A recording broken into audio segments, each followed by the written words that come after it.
I'm at Weston Nurseries to meet Sarah Barrios, the Assistant Greenhouse Manager, to talk all about succulents. There has been a trending question about succulents. Everybody wants them in their homes. They're low maintenance, beautiful colors, and they're affordable. So if someone were to come in the greenhouse, what would you say to them how to get started? Well, what a lot of people don't realize is there's actually two different types of succulents. So there are ones that live in the desert like these guys right here. You've got your calanchos, jade, and echeveria types. And then there's a different category which are actually epiphytic. They live up in trees in the jungle like these lipstick plants and Hoyas over here. Okay. So the easiest way to tell really is they tend to have really large leaves and a cascading habit. Okay, because these two are in a completely different environment than the ground dwellers. Okay. Yeah. When you're planting them up, how would you arrange them? Would you group them in their same families for caretaking? Yeah, absolutely. These guys actually could do some direct sun or a room that is west or south facing. Okay. Whereas their jungle cousins over here, because they live up in the crooks of trees, they're living underneath that tree canopy. So that canopy acts like an umbrella and shades everything underneath it. So they like bright light, but no direct sun necessarily. So more filtered. Yeah, and then for watering. Yes, that is one of the most important questions, I think, with succulents, how to water properly. Yeah, so basically, these guys really do not need a lot of water at all. In fact, I actually brought a little measuring cup here to show you something this small.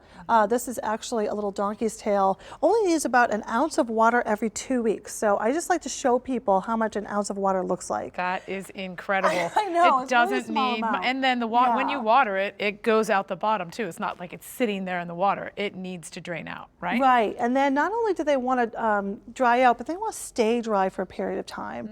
And then something in a 4-inch pot would be more like 2.5, ounces. So not a whole heck of a lot. And then these guys over here, they can be watered lightly about once a week. Okay, so if someone were to ask, I come into a nursery and I buy this pot and I don't really care for the attractiveness of the pot and I want to put it in here, what would be the best way that you would tell them to carefully transplant? Well, basically, this is the perfect size pot. You actually really don't want to go bigger.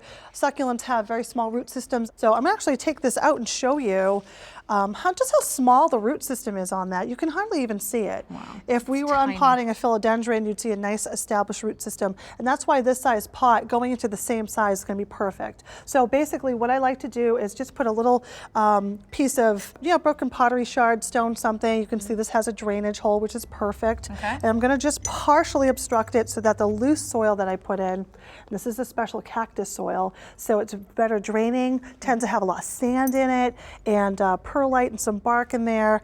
And then what I'm going to do is I'm holding this from the bottom so that I don't actually touch the leaves, because a lot of these echeverias, this type of plant, has a gray coating on it, and if you touch it with your fingers, we have natural oils on our fingers, right, and that actually leaves an imprint on there. It doesn't hurt the plant if you touch it, it just takes off that gray coating. Okay. So you can either work with gloves or just learn how to handle it comfortably, at the soil level like I'm doing. You want your soil level to be slightly below the rim of the pot, so I'm going to figure out how much soil I need to put in here before I get that up at the right level. And you look at this to tell, okay, I need about 1.5 inches to get it to the top. I'm going to put that in there, and then I'm going to lightly tamp it in.